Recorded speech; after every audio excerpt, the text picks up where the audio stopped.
Pag aking sariling analyzation din, no, regarding dito sa pinag-usapan nila, especially do sa pagkasabi ni Mang Temyong, no, pero respect pa rin kay Mang Temyong, guys, kasi parang hindi, ano yun, sabi niya, yung sa parang totoo naman na hindi siya related in relation sa environmental yung isinampa ni Sugar Mercado, kaya nga po na-dismiss kasi nga po dahil nga po hindi siya related sa environmental cases. Pero hindi po natin pwedeng sabihin na hindi siya dapat, ano ba yung sinabi ni ano kanina? Sinabi ni, wait lang Saan tayo? Di tayo. Actually, it's more of a problem of semantics. So, is walang slap na mga cases for environmental. Parang ginamit na defense. Jurisprudence. I think ang final niya is yung pang-abuso ng asawa niya. Tama? Pananakit? Yeah. Pananakit ba? Verbal abuse Yeah. and something. Hindi naman nagpo-fall sa slap yun. Hindi nagpo-fall sa slap.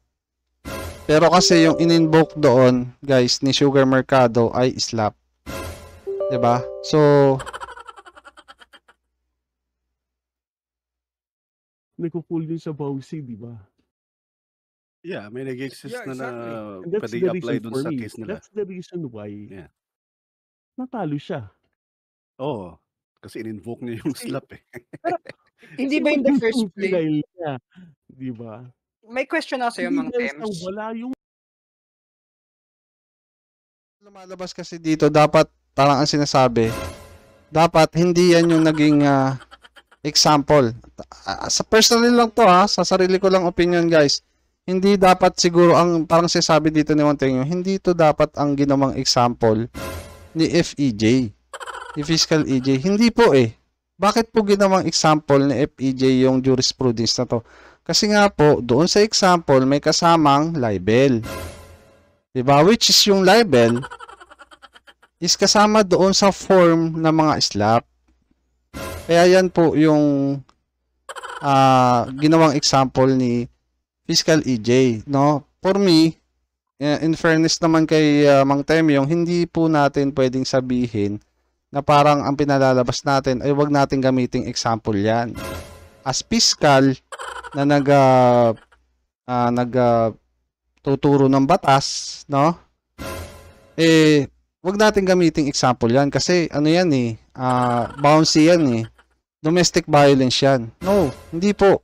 Malinaw po doon yung pagkakasabi ni Fiscal EJ na kaya po nakasama yan sa example ni Fiscal dahil nga po may kasama po dyan form of slap na which is libel.